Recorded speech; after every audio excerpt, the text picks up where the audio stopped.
샬롬, 놀라운 인체의 원리 세 번째, 포장하고 나르고. 단백질을 만들었더라도 필요한 곳으로 단백질을 나르는 것은 또 다른 문제다. 세포는 소포체, 세포질 그물이라는 일종의 공장 표면에 붙어있는 리보솜에서 대부분의 단백질을 조립한다. 일단 단백질이 정상적으로 기능을 수행할 수 있는 형태가 되고 세포에 아니든 바뀌든 그 단백질이 가야 할 위치가 정해지면 소포체의 막이 소낭이라는 주머니를 만들어 단백질을 포장한다. 그러고는 소낭이 소포체의 막에서 떨어져 나와 세포의 운송 부서인 골지체로 이동한다. 골지체는 체 속으로 단백질을 받아들인 뒤 이들을 정돈하고 꼬리표를 달아서 분류한다. 세포 밖으로 보낼 것들은 다시 소낭으로 포장한다. 소낭은 세포 골격의 통로를 따라 세포막으로 이동한 후 세포막과 융합하여 내용물을 세포 밖으로 내보낸다. 골지체를 떠나는 소낭 중에는 강력한 소화 효소를 담은 리소좀도 있다. 리소좀이라는 소낭은 세포 곳곳에서 발생하는 찌꺼기를 만나면 융합한다. 가령 수명이 단 미토콘드리아 찌꺼기를 만나면 그것을 감싸서 제 속에서 분해시킨다. 리소좀이 그렇게 분해하여 뱉어낸 물질은 세포질에서 재활용된다. 아미노산이라면 새 단백질 제조에 다시 쓰인다. 분자를 조립하는 과정이든 부수는 과정이든 세포 속에서 매 순간 벌어지는 수많은 통제된 화학 반응을 통틀어 대사활동이라고 한다. 모든 활동이 그렇듯이 대사에는 에너지가 든다. 대부분의 세포가 좋아하는 에너지 공급원은 탄수화물의 일종인 포도당이다. 근육을 비롯한 몇몇 조직에서는 지방산도 중요한 연료다. 부딪히고 튕기고. 포도당이 우리에게 주는 에너지는 포도당 분자를 이루는 원자들의 결합력 속에 담겨 있다. 우리가 포도당의 에너지를 활용하려면 일단 결합을 풀어서 인체에서 에너지 분배를 담당하는 분자인 ATP로 바꿔 저장해야 한다. 포도당이 은행 계좌에 든 돈이라면 ATP는 호주머니에 든 현금이다. ATP는 당장 쓸 수 있고 어디서나 통용되는 에너지이다. ATP는 세포 어디에나 있다가 화학 반응에 연료가 필요하다는 요청을 받으면 자기가 가진 인산 중 하나를 떨어뜨려서 에너지를 내준다. 그런데 갇힌 에너지를 푼다고 포도당이나 지방산을 산산이 분해해서 이산화탄소와 물이라는 채소 조각으로 쪼갠다면 엄청나게 위험할 수도 있다. 그런 분자를 단번에 해체해 버리면 저장되어 있던 막대한 에너지가 죄다 열로 방출되어서 우리 몸이 불길에 휩싸일 것이다. 그래서 세포는 잘 통제된 일련의 반응을 거쳐 차근차근 연료를 분해하여 안전한 만큼 조금씩만 에너지를 풀어낸다. 비교적 적은 열도 몸을 따스하게 유지하기에는 충분하다. 포도당에서 에너지를 끌어내는 과정의 첫 단계는 세포질에서 떨어진다. 포도당은 핀폴 게임의 공처럼 이 효소에서 저 효소로 튕기며 10단계에 걸쳐 모양이 바뀌고 조각난다. 그 복잡한 과정을 다 거쳐도 ATP 분자는 겨우 2개 만들어진다. 피루부산이라는 물질도 2개 생성된다. 이온 펌프질.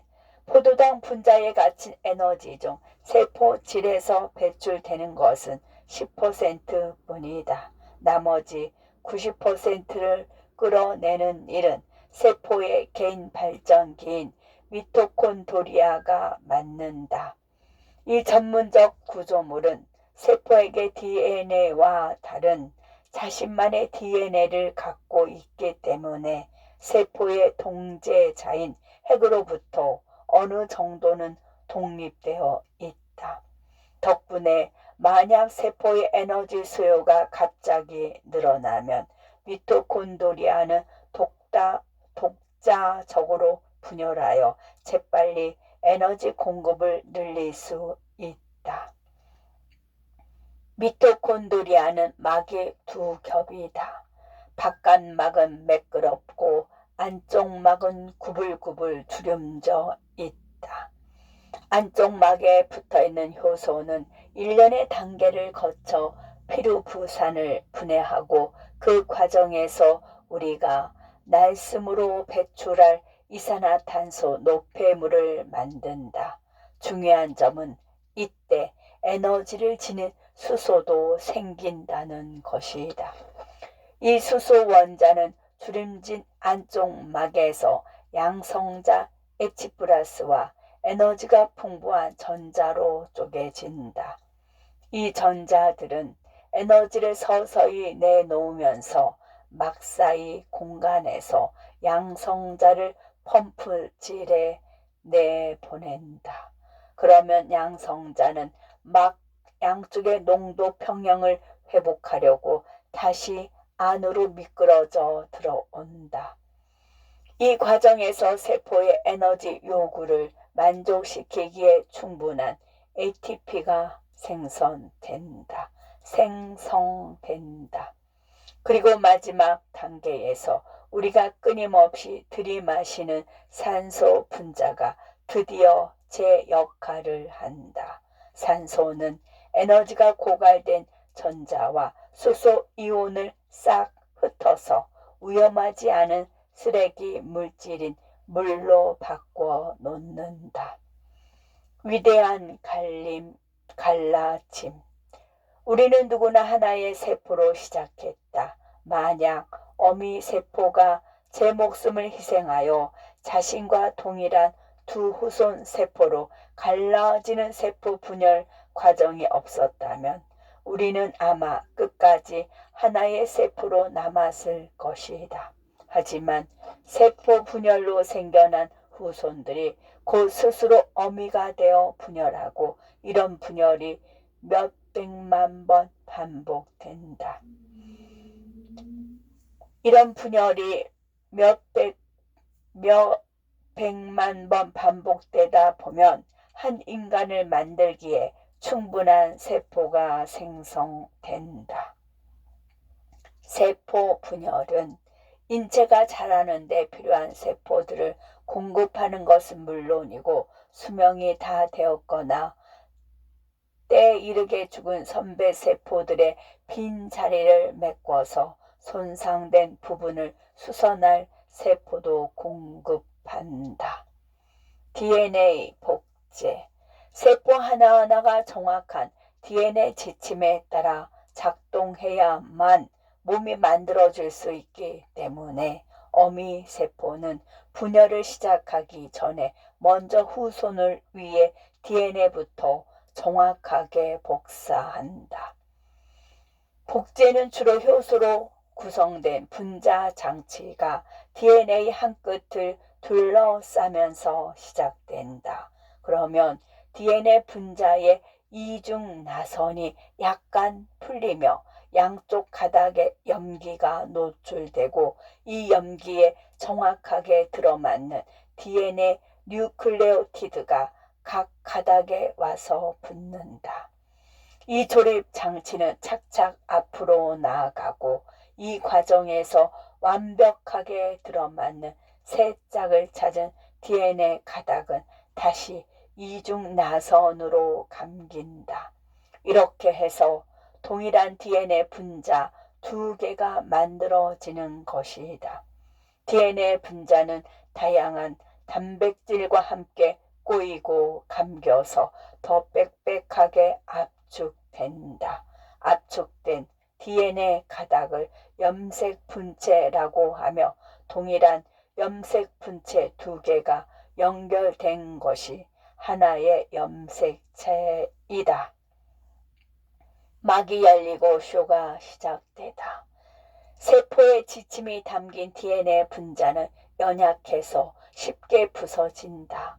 따라서 DNA 지침을 손상 없이 고스란히 복사해 후손에게 나눠주려면 세포가 둘로 갈라질 때 하나하나 세심하게 고안된 단계를 정확히 따라야 한다.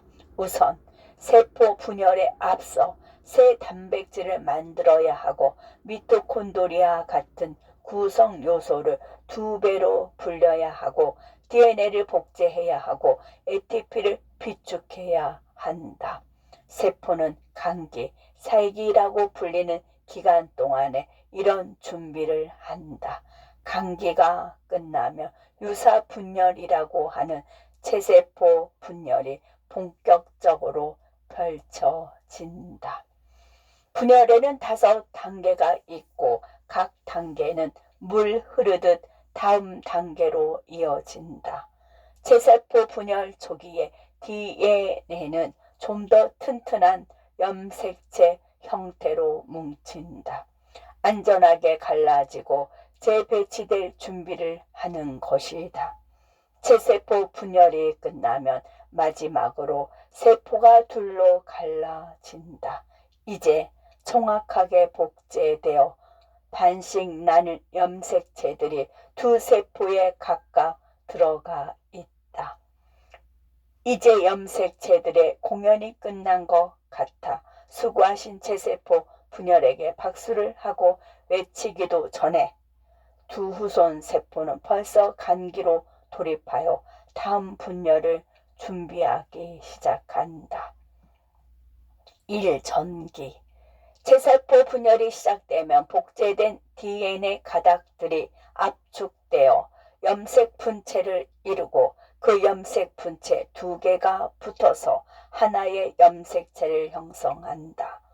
평소에 있던 세포 골격이 해체되고 대신 중심체에서 뻗어나온 방추사라는 가는 실 모양 물질이 늘어선다.